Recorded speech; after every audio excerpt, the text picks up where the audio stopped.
কাছাৰৰ বৰখলাৰ ৰায়পুৰত বৰাক নদীত ভয়ংকৰ ঘটনা নিয়ন্ত্ৰণ হেৰুৱাই বৰাক নৈত পৰিল এখন এল্টো বাহন আজি পুৱা অভিযান চলাই উদ্ধাৰ কৰা হয় মাতৃকন্যাৰ মৃতদেহ মঙলবাৰে বিয়লি কাছাৰৰ বৰখলাৰ বুঢ়ীবাইলৰ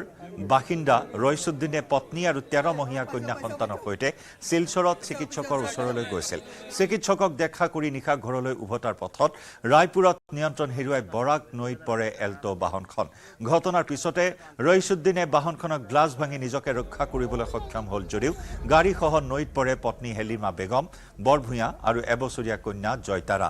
ৰয়ছুদ্দিনে উদ্ধাৰ কৰিবলৈ চিঞৰ বাখৰ কৰাত স্থানীয় ৰাইজে অভিযান চলাইছিল যদিও গাড়ীখনৰ কোনো সন্ধান নাপালে স্থানীয় ৰাইজে আহত অৱস্থাত ৰয়ছুদ্দিনক শিলচৰ চিকিৎসা মহাবিদ্যালয় হাস্পতালত ভৰ্তি কৰায় ঘটনাৰ পিছতে আৰক্ষী আৰু এছডিআৰএফে নিশাই অভিযান চলাইছিল যদিও নিশা কোনো সন্ধান নাপালে বাহনখনৰ পিছত আজি পুৱা 7 বজাতহে